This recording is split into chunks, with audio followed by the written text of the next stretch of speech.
Pada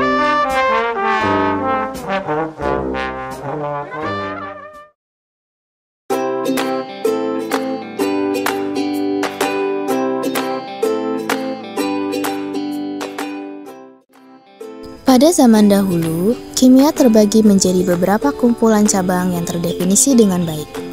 Namun, sejak Perang Dunia II, mulai ada kesamaran mengenai cabang-cabang kimia yang telah didefinisikan tersebut.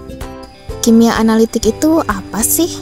Jadi gini, kimia analitik adalah cabang kimia yang dengan memiliki hubungan pemisahan, identifikasi, dan kuantifikasi senyawa kimia. Dan teknik yang dipergunakan dalam cabang kimia ini diartikan sebagai prinsip kimia atau fisika yang dipergunakan untuk mempelajari suatu zat. Berarti, kimia analitik itu digunakan untuk menetapkan komposisi bahan. Yap, tepat sekali. Kemajuan teknologi akhir-akhir ini yang pesat menyebabkan banyak masalah kimia analitik, sehingga peneliti membutuhkan pemahaman khusus dan metode-metode tertentu untuk menyelesaikannya. Para kimiawan analitik biasanya lebih terfokus kepada teori kimia yang logis dan aktual untuk menyelesaikannya. Sudah tahu belum bagian-bagian dari kimia analitik? Nah, pada dasarnya konsep analisis kimia itu dapat dibagi menjadi dua bagian, yaitu analisis kuantitatif dan analisis kualitatif. Kamu tahu nggak analisis kuantitatif dan analisis kualitatif itu kayak gimana? Analisis kualitatif itu analisis kimia yang berhubungan dengan identifikasi suatu zat atau bahan yang tidak diketahui. Sedangkan analisis kuantitatif itu analisis kimia yang menyangkut penentuan jumlah zat tertentu yang ada dalam suatu sampel. Benar sekali, kedua aspek ini berdasarkan oleh kelarutan, keasaman, pembentukan senyawa kompleks, oksidasi, reduksi, sifat penguapan, dan ekstrasi. Sebelum suatu bahan dianalisis secara kuantitatif, kita harus mengetahui terlebih dahulu analisis kualitatifnya, terutama jika sampel yang akan diperiksa sama sekali belum diketahui sebelumnya. Mengapa seperti itu?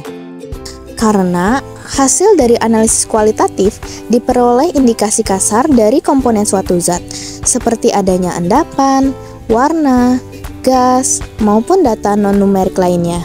Sedangkan analisis kuantitatif menghasilkan data numerik yang memiliki satuan tertentu. Apakah analisis kuantitatif ada klasifikasinya? Tentu ada. Pengkualifikasian analisis kuantitatif didasarkan pada pengukuran banyaknya reaksi yang diperlukan untuk menyempurnakan hasil reaksi yang terbentuk. Pengukuran besarnya sifat listrik, misalnya potensiometri, pengukuran sifat optis, kombinasi pengukuran optik atau listrik, dan reaksi kimia kuantitatif. Untuk analisis kualitatif sendiri, klasifikasi kualitatif didasarkan pada kelengkapan data secara rinci dan lengkap. Memangnya kimia analitik itu digunakan untuk apa sih? Banyak sih, mau aplikasi dalam bidang apa ini? Memang ada di bidang apa aja sih? Kimia analitik digunakan dalam bidang kedokteran, farmasi, biologi, pertanian, geologi, mineralogi, perindustrian, kesehatan masyarakat, serta pencemaran lingkungan. Coba aku tebak, pasti di kedokteran digunakan untuk menentukan kandungan unsur atau senyawa dalam sampel darah, air seni, cairan tubuh kan? Nah, dalam industri sendiri itu dibagi lagi nih jadi beberapa bagian, menjadi industri farmasi, kimia, makanan, dan kosmetik. Banyak proses industri yang menghasilkan polutan, sehingga menimbulkan masalah kesehatan. Analisis kualitatif dari sampel udara, air, dan tanah perlu dilakukan untuk menetapkan tingkat polusi. Di rumah sakit, analisis kimia secara luas digunakan untuk membantu mendiagnosis suatu penyakit dan memonitor kondisi pasien. Untuk menjamin terpeliharanya kesehatan masyarakat, maka dilakukanlah analisis berbagai bahan makanan, minuman, obat-obatan, dan bahan kosmetik. Oh, jadi gitu. Banyak banget ya manfaat dari kimia analitik. Tentu saja.